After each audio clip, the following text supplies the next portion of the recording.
Hey everyone, welcome to The Tent, your place for politics, policy, and progress. I'm Colin Seaberger. And I'm Daniella Gibbs-Leger. Colin, I always forget every year how insane the weather is during spring in D.C.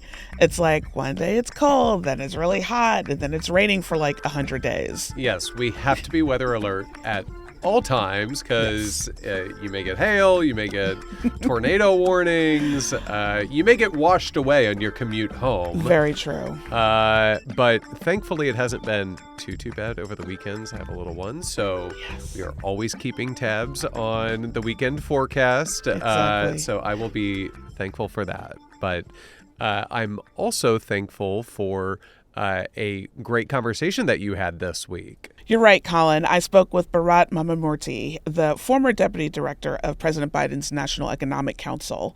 We chatted about what Donald Trump is doing to the economy, none of it good, and the drastic cuts Republicans on the Hill want to make to programs that Americans rely on. Yeah, I mean, it's definitely a timely and important conversation, so I'm looking forward to listening in. But first, we've got to get to some news. That we do, because unfortunately, Trump's tariffs are already starting to affect Americans' everyday lives on a very fundamental level. That's right. We got some new data last week on GDP for the first quarter, and what we saw is actually the economy is now shrinking under Donald Trump. That's not good. Nope. While our economy had recently been, the envy of the world, Trump came into office and enacted policies that made it shrink during the first quarter. That's right. Donald Trump is not making America greater. He's actually making our economy poorer. And he's isolating us from the world simultaneously. Britain and India just signed a landmark trade deal to protect themselves from the president's reckless tariffs.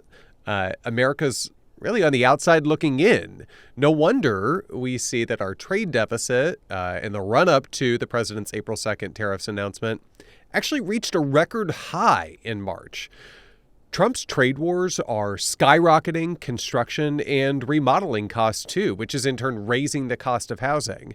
In March, also known as what's normally, the hot season for real estate in the United States, home sales actually saw their biggest monthly drop in over 2 years.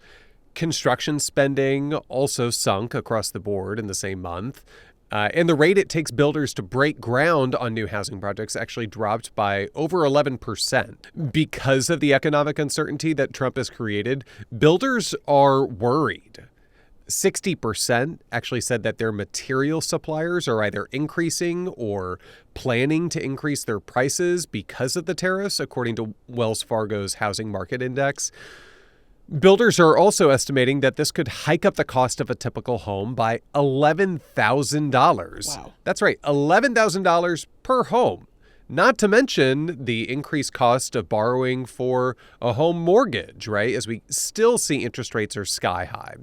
For the past few weeks, businesses and consumers have been preparing for Trump's trade war, and those tariffs are already wreaking havoc on everyday lives of the American people, from higher prices to empty store shelves. And unless we change course dramatically in the coming weeks, it's really only going to get worse from here. Yeah, Colin, it's really jaw-dropping how out of touch Donald Trump's policies are with what Americans really want. I mean, voter survey after voter survey shows that the cost of living is the top issue for most of us, right? I've heard a little about this. I know, what a surprise. And yet here we have Trump jacking up costs on groceries, cars, and housing for no good reason. He even had the audacity to say recently that a short-term recession would be okay and that the American children need to learn how to have less things, Colin, like pencils or toys. No wonder Karl Rove, of all people, called Trump Mr. Scrooge. That's like a lot. There's a real let them eat cake vibe that's happening here from this president that doesn't understand the middle class at all. And I guess that's why his Republican Party is gearing up to cut Medicaid services, which could have deadly consequences, according to recent CAP analysis, to pay for his tax cuts for the wealthy. And I don't know if you saw this, Daniella, but did you notice how he's now inviting the people who bought the most of his meme coin to the White House for a gala? Donald Trump is, let's just be very clear, Donald Trump is trying to extract wealth for himself using this office, not actually trying to create prosperity for the American people. I mean, corrupt is not we need a word like that's stronger than corrupt at this point. Truly. I mean, it's just unprecedented. But as he rolls out charade after charade, he's been distracting many people from the ongoing humanitarian crisis in Gaza. So I'm really pleased to have our friend Andrew Miller here to help us break it all down. He's a senior fellow at the Center for American Progress and previously served as Deputy Assistant Secretary of State for Israeli-Palestinian Affairs in the Bureau of Near Eastern Affairs at the U.S. Department of State from 2022 to 2024. Andrew Miller, welcome back to the tent. Thank you for having me again. I really need a shorter bio. Hey, that's a good problem to have, right? Exactly. So, Andrew, this week, mere months after a ceasefire was announced, Israel's government actually approved a plan to capture the entire Gaza Strip. Can you talk about what's transpired over the past few months and how we got here? Does international law now not forbid Israel from forcibly removing people from their land? Well, I think the context is incredibly important. When President Trump assumed office for the second time, a temporary ceasefire at least, was in place that had a pathway towards becoming permanent. And instead of aggressively pursuing the negotiations that would have converted this temporary ceasefire into an arrangement that would last, that would result in the return of all hostages, that would allow for the rebuilding of the Gaza Strip, the Trump administration more or less deferred to Prime Minister Netanyahu, who was very clear all along he only wanted a temporary ceasefire. He wanted to resume the military campaign against Hamas. And the views of Prime Minister Netanyahu in that regard were not only inconsistent with those of us in the Biden administration, they were inconsistent with the Israeli public, which has overwhelmingly said that they prioritize the return of the hostages over the continuation of the war against Hamas. By over 70% of the population of Israel has indicated that. So not only is President Trump catering to Prime Minister Netanyahu, he's catering to Prime Minister Netanyahu against the expressed wishes of the Israeli people, let alone the impact on the Palestinian people. The ceasefire ultimately fell apart on March 18th, and Israel has renewed this campaign. Along with this campaign, Israel has established a siege on the Gaza Strip, and they have not allowed any aid to enter since March 2nd. That's, I think, nine weeks at this point. Jeez. And according to the UN and independent human rights or humanitarian assistance organizations, they indicate that the food has basically run out, and that over 60% of the population is facing at least acute levels of food insecurity. Substantial percentages of the Palestinian population in Gaza are facing emergency or even catastrophic, which means famine in those cases. So we're back where we were towards the end of the Biden administration. And while I fully admit we did not handle things as well as we would have liked, and our performance on negotiating a ceasefire, on ensuring aid flowed was not optimal, we nevertheless never had an extended period of time in which aid was not entering at some level. And this ceasefire, which the Biden administration helped negotiate, still represents the best opportunity to end this war after 20 months. So can you talk a little bit about Prime Minister Netanyahu's political, his standings at home, and are those motivations sort of driving his actions in terms of taking over the Strip right now? I mean, given the Israeli public's strong desire and strong prioritization of the hostages, it's hard not to conclude that there is a political dimension to Prime Minister Netanyahu's actions. The Israeli public views Prime Minister Netanyahu's politics as the primary driver. And with Israel's population, which does lean heavily toward the right, you have over 70% of the population saying we don't support this. That means people of Netanyahu's own ideological ilk are also uncomfortable with this. This isn't just the leftists that he decries in public statements. People from his own camp are uncomfortable with it. And Netanyahu remains trapped in the same political situation he's been in since he took office in December 22, which is he is dependent on this coalition government, which is the most extremist in Israeli history, in order to give him protection from potential prosecution or conviction on corruption and other charges related to a breach of public faith. And given the presence of the most extremist elements who not only want to take Gaza, they want to kick out the Palestinians, which, yes, forcible displacement is a war crime. There is no question about that. That's not an edge case that would clearly fall into that category. They also want to reestablish the settlements that Israel had in Gaza and that were removed by former Prime Minister Ariel Sharon 20 years ago. So this really is a major regression in Israeli policy. And again, one that isn't good for Palestinians. It's not desired by the Israelis, and it's not good for U.S. interests. You know, you talked about the really precarious humanitarian conditions on the ground.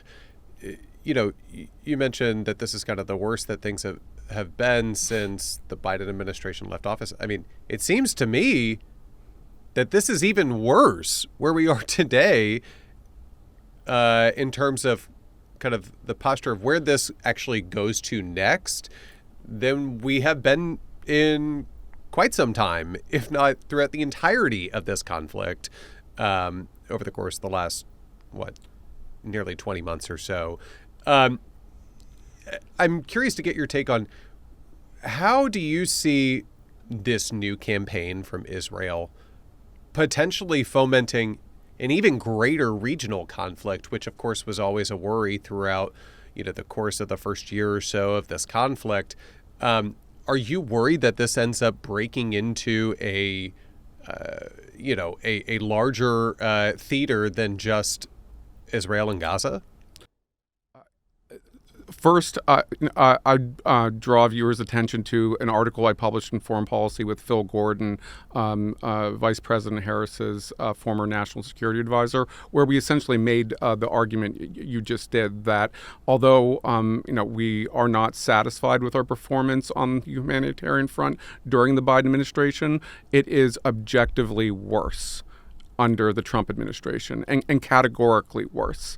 This is not a matter of parsing legalese and provisions. There was a debate, some viewed it as more legitimate than others, about whether the level of assistance that entered Gaza during the Biden administration was consistent with U.S. law, was consistent with international law. Now, with zero aid entering and Trump at least implicitly, if not explicitly, endorsing this policy of starvation, this policy of depriving aid, he is approving of a policy that is either a war crime or a crime against humanity, and that is inconsistent, a violation of U.S. law. There's this provision in the Foreign Assistance Act that we labored over during the Biden administration, 620I, that would force us to cut off military assistance to any country that restricted aid to U.S. aid to another country. And ultimately, the lawyers determined during the Biden administration, well, aid is getting through, so it hasn't been triggered. Now, nothing is getting through. You no matter how good of a lawyer you are, you can't argue that this is an acceptable outcome. And of course, morally, it's completely indefensible to use civilians. And we have 2.1 million people. The vast majority of them, probably 2 million, are civilians, are the ones who are suffering. And that is not an acceptable way to conduct war. No military that is rights respecting, that operates according to the Geneva Conventions, would consider giving their approbation to that approach. So switching topics on our last question here. Yesterday, President Trump announced that the U.S. would stop bombing the Houthis in Yemen because the Houthis had agreed to stop attacking U.S. ships in the Red Sea. So the administration is claiming this is a big victory, but can you tell our listeners what the reality is here? Yes. As usual, this is a lot of theater on the Trump administration's part. let's imagine that. I know, shocking. I know it's not true to type in any way. So I'm really dealing with an unprecedented case. But again, the context, the history is important. When the ceasefire that the Biden administration negotiated was in effect, the Houthis conducted no attacks on Israel, on the United States, on international shipping. They only resumed the attacks once the ceasefire broke down, which, as I mentioned before, was blessed by President Trump. So this situation was partly of his own creation. I'm in no way suggesting that the Houthis' conduct is acceptable. It's not, and it does warrant a response. But as long as the ceasefire was in effect, we had more or less managed the problem. And since the Houthis have resumed their operations, they've targeted Israel and American naval vessels, official vessels. They've not targeted commercial shipping. So this idea that they got the Houthis to agree to stop targeting commercial shipping is completely baseless, because they weren't doing that. They were trying to hit the Israelis. They were trying to hit the Americans. Now, there is an impact still on commercial shipping. Anytime you're firing missiles, they can miss, or Right. they can hit the wrong target. And that's part of the problem with this so-called victory. The Houthis have only agreed to stop attacks on the United States, which is, of course, a good thing. But they've explicitly said we are going to continue our attacks on Israel. Just a few days ago, there was an attack that nearly hit Ben Gurion Airport and caused major airlines to suspend their commercial traffic there. And the major shipping companies, major companies, have indicated that as long as rockets and missiles are flying, it's not going to affect insurance rates. It's not going to affect shipping patterns. And all of this does directly matter for the American people. This isn't just a foreign concern. Shipping costs are a major input for any number of products. So the increased cost of shipping has contributed to the inflationary pressure in the U.S. economy and in other economies. So this is hurting Americans whether they know it or not. And this solution is not going to address the fundamental problem. We're still going to see companies choosing to send their goods around the southern tip of Africa instead of through the Suez Canal. And that's not necessarily a bad thing for American companies, because the shippers are profiting off of this, but the consumers are the ones who suffer. So once again, we see another instance where President Trump coming in, focused on inflation, on consumers, has completely abandoned the policies or consideration of the policies that are necessary to relieve pressure on hardworking Americans who are just trying to pay for the most basic of goods. Well, Andrew, I want to thank you for coming on the tent again and for setting the record straight. Thank you so much. Yes, your expertise is invaluable. And with that, that's all the time we have for today. If there's anything you'd like us to cover on the pod, hit us up on Twitter, Instagram, Blue Sky, and Threads at the Tent Pod. That's at the Tent Pod. And stick around for my interview with Bharat Ramamurti in just a beat. Bharat Ramamurti served as Deputy Director of the National Economic Council from 2021 through 2023. He helped shape the administration's economic message and policy and worked with Congress to enact landmark legislation. He previously served as the top banking and economic policy advisor for Senator Elizabeth Warren. Bharat, thank you so much for joining us on the tent. Thank you so much. I hear you're a Celtics fan. I'm a Knicks fan. So we're just going to leave that there and I'll jump into the questions. Thank you for not talking about the first game. You're welcome. So speaking of games, Trump has obviously been playing games with tariffs, and it's affecting American consumers. Consumer confidence has taken its steepest dive in 3.5 decades, and JP Morgan projected a 60% risk of a recession last month. So give us a state of the play of the economy. What's going on here? Yeah, when I think about the economy right now, I think about, if you've seen old cartoons with Wile E. Coyote chasing the Roadrunner, Yes. in that moment when he's chased him over a cliff and he's pedaling his legs furiously and is about to drop. Yes. That's kind of where I think we are in the economy right now, where if you look at the hard data, the types of things that we would look at in the White House, the jobs report, economic growth, and so on, it's okay. It's not in a recession right now. But all of the soft data points, in other words, there's surveys that are conducted of manufacturers, of different types of businesses in different parts of the country. And all of that survey data is blinking red lights. People are saying that they've had to cut back on payroll, that they've had to pull back on planned investments, that they're facing higher prices, and all of it is related to Trump's tariff agenda.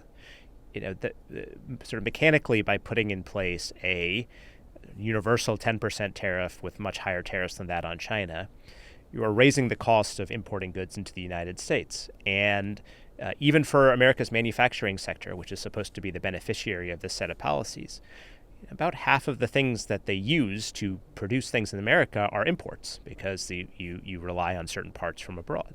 And so you're raising costs for businesses basically across the board, and some portion of those costs are going to get passed through to consumers. The other big thing is uncertainty.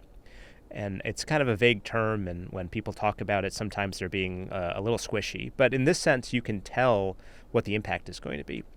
If you're an investor trying to make a multi-million-dollar, multi-year investment, think about how you try to do that when tariff policy is changing week by week, in some cases day by day. Right. There's no predictability and no certainty. And when you're trying to figure out, if I decide to invest in a domestic washing machine maker because there's imports on foreign washing machines, well, those imports could disappear tomorrow, or they could go up by 20%, or the country that you're worried about could get an exemption from it because Trump has a good phone call with that world leader. There's just no predictability, and that's why you see across the board companies pulling back on investment. When you see that pullback in investment, that means fewer jobs are created, and ironically, fewer goods are being produced in the United States. So Brian Deese wrote an interesting piece in the New York Times last week about what he called the Luddite trap of manufacturing. He argued that Trump's tariffs are aimed to protect manufacturing, particularly the auto industry, from foreign competition, but his domestic policies, such as slicing incentives for EV production, will cut the auto industry off from innovation. So do you agree with that framing? Yeah, I think what you are seeing here is that it's really important that we have a robust domestic auto manufacturing industry. It's not just for jobs, but for the industrial base of our country. And when you have foreign countries who engage in certain types of practices to boost their auto industries and basically artificially reduce the price of what they can then export to the United States, that threatens our domestic auto industry. And there's many instances where it makes sense to stop that kind of conduct and be able to protect a robust domestic industry. As Brian points out and others have pointed out, though, what you also want is to make sure that there's still incentive for American manufacturers to keep innovating. Mm-hmm. Right? You can't do the protectionism forever. And if other countries are racing ahead when it comes to making cheaper electric vehicles or more efficient electric vehicles or batteries that have longer life, which means that you don't have to charge your EV as much, we want to make sure that American companies have the incentive to keep up with that and to beat that ultimately. Now, we have really good auto workers in the United States. We have really good manufacturing supply chain. We have really good school education and learning opportunities for workers here in the United States. So we have a lot of advantages, but we have to make sure that the market incentives line up with that. So Republican leaders in Congress have been working to wrangle their members into passing a reconciliation package that would cut Medicaid and other basic needs programs to fund tax cuts for billionaires. And you don't have to take my word for it. You can take the word of the Congressional Budget Office, which said as much in their latest report that was released Wednesday morning. Can you talk a little bit about the proposals we're seeing from Republicans and the ramifications that they would have on the people who need these programs to survive?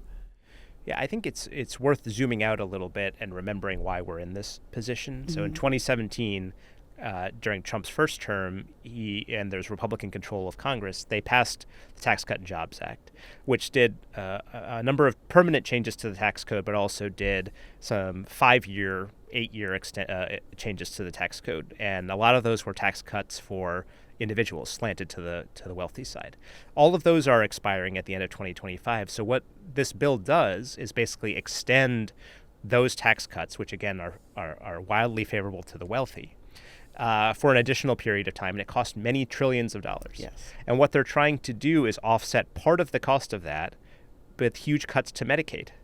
And as you noted, the CBO put out a report this morning saying that some of the options that the Republicans are considering to cut several $100 billion from Medicaid are going to cause millions of people, low-income people, vulnerable, needy people in many cases to lose access to care, either because they're booted off the program or because the lack of federal funding means that they states can't afford to keep them on the program anymore, or in many instances they're putting all of these really challenging administrative hurdles into place. Like you have to constantly keep recertifying that your income is low enough to meet the threshold, and the states aren't well funded enough to keep making sure that people are keeping up with it. So people lose coverage even though they're eligible for it, just because they can't fill out the paperwork. And it's just it's economically silly. It's, I think, politically going to be very harmful for the Republican Party, and I frankly think it's immoral that we are causing people to lose access to health care coverage, which could mean, and this is not exaggeration, could mean more illness and more death, just to keep extending tax cuts for the rich. I mean, the typical tax cut for a family making $1 million a year is $70,000 per year. Wow.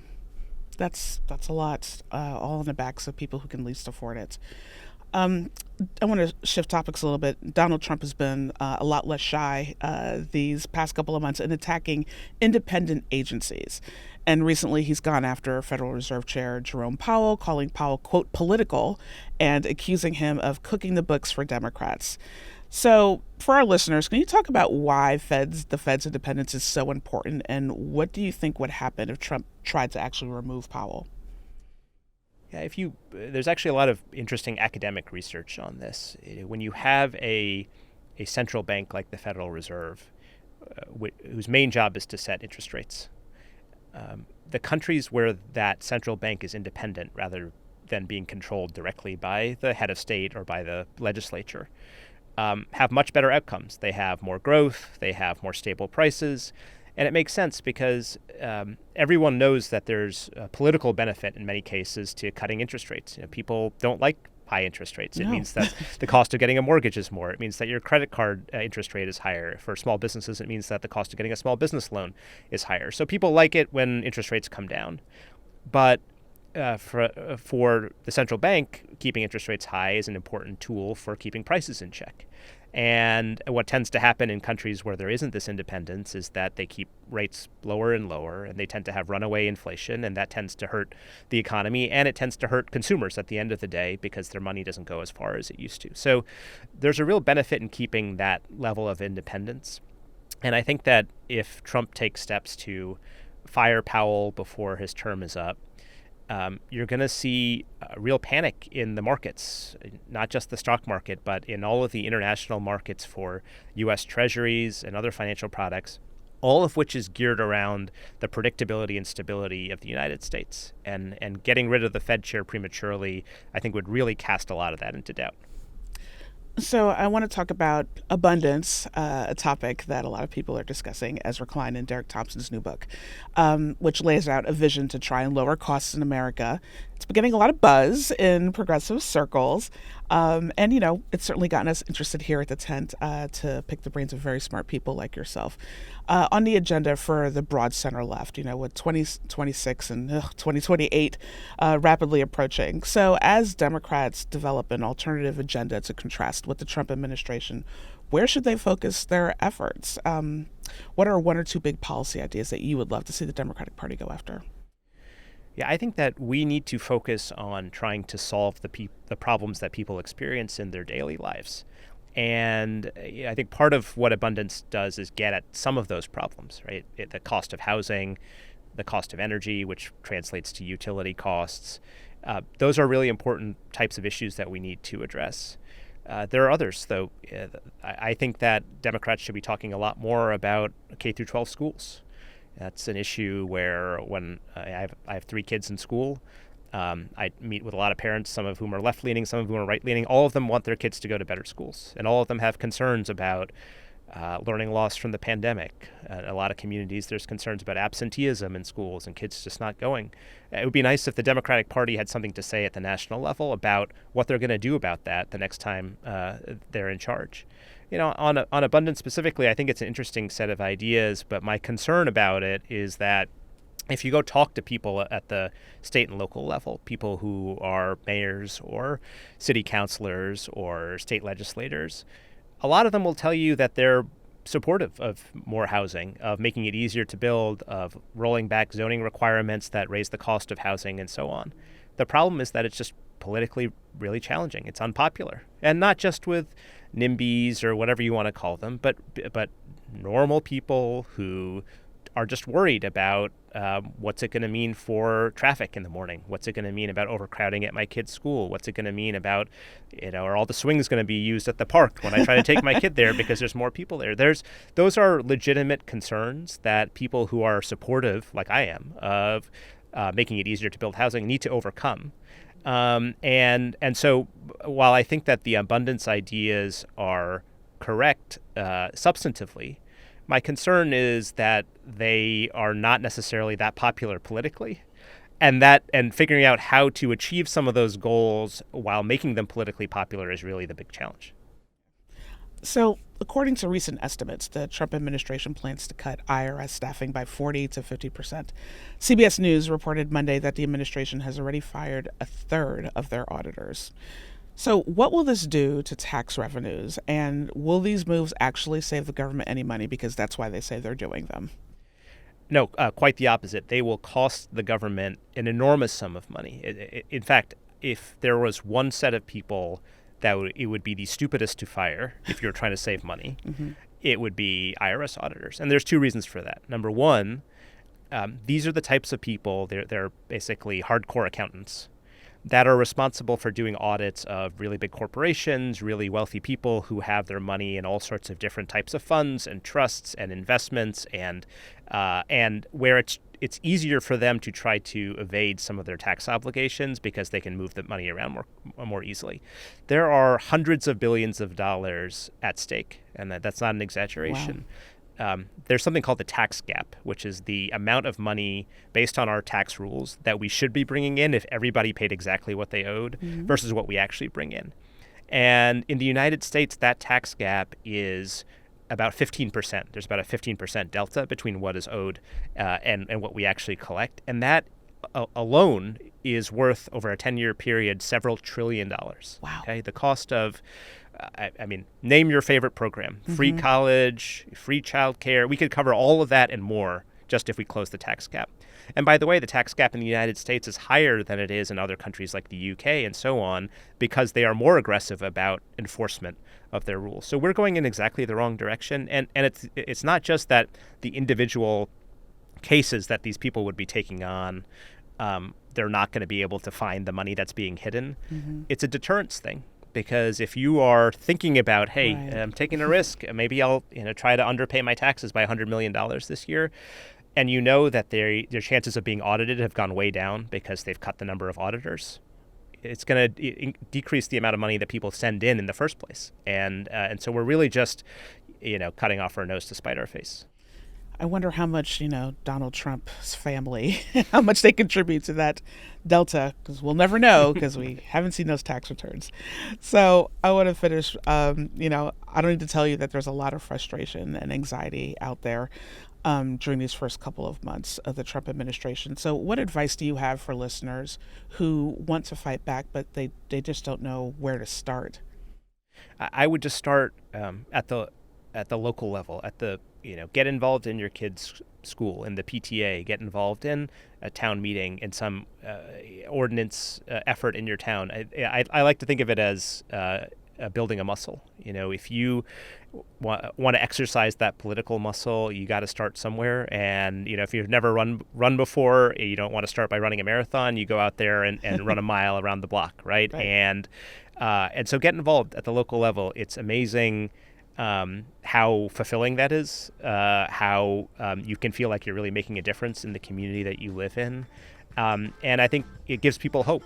What I've found is that at times like this, when people feel hopeless and all the power in Washington is arrayed against you, there's still progress that you can make at the local level, and we can start turning the tide back, starting with tomorrow, and then hopefully with the midterm elections in next year. Well, Bharat, thank you so much for sharing your thoughts and insights with our audience. Thank you again for joining us on The Tent. Thank you so much for having me. that's going to do it for us, folks. Be sure to go back and check out previous episodes. Before we go, Colin, we have to talk about the Met Gala. Of course we do. It is always a highlight of every spring. Did you have any favorites? Oh, so many. Too many to mention, but I will start with Zendaya, who always... Fierce and sharp.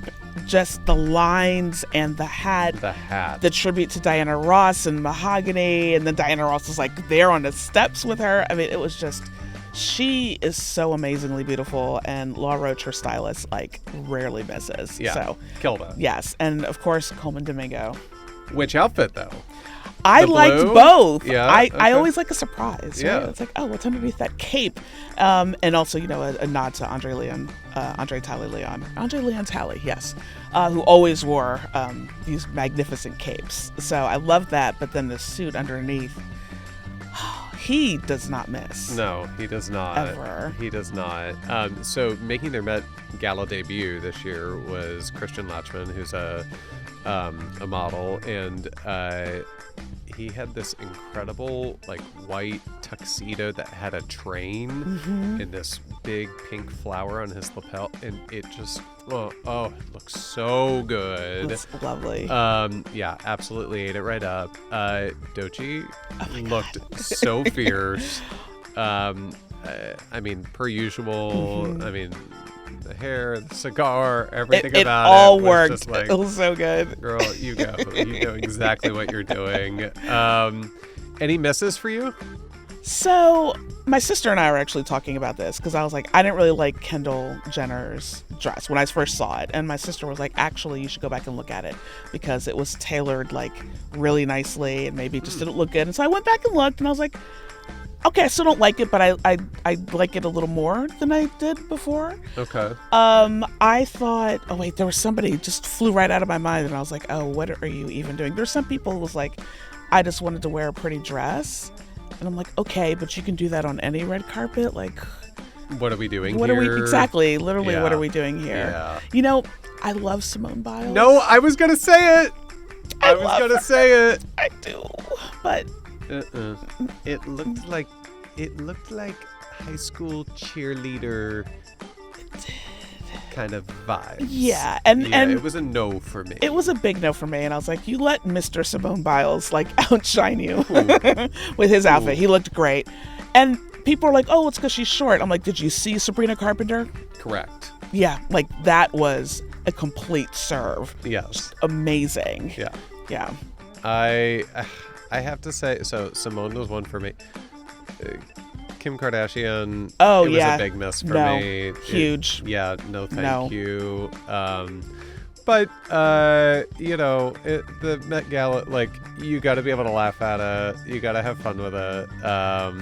And it's good to have a little distraction in the era in which we find ourselves. Exactly. And in the era where Trump is cutting everything for the arts, a reminder, the Met Gala is a fundraiser. Yeah. And they raised more money this year, my understanding, than they have previously. So kudos to them for that. Yay. And Rihanna is pregnant again. We are never getting new music. I'm just saying. It's never coming, people. So. Hey, she can sing, she says. She can sing. We may not get a tour anytime soon. I don't need a tour. I'd like some new music. Well, please. We will all be waiting with bated breath. Indeed. Rihanna, give the people what they want. Exactly. Congratulations and everything, but please give us some new music along with the new baby. Yes. Okay. With that, it's time to go. Everybody take care of yourselves, and we'll talk to you next week. The Tent is a podcast from the Center for American Progress Action Fund. It's hosted by me, Daniella Gibbs-Leger, and co-hosted by Colin Seeberger. Kelly McCoy is our supervising producer. Mishka Espy is our booking producer, and Muggs Leone is our digital producer. Jacob Jordan is our writer. Hi Fan, Olivia Mowry, and Tony Pandolfo are our video team. Views expressed by guests of the tent are their own, and interviews are not endorsements of a guest's perspectives. You can find us on YouTube, Apple, Spotify, Google Play, or wherever you get your podcasts.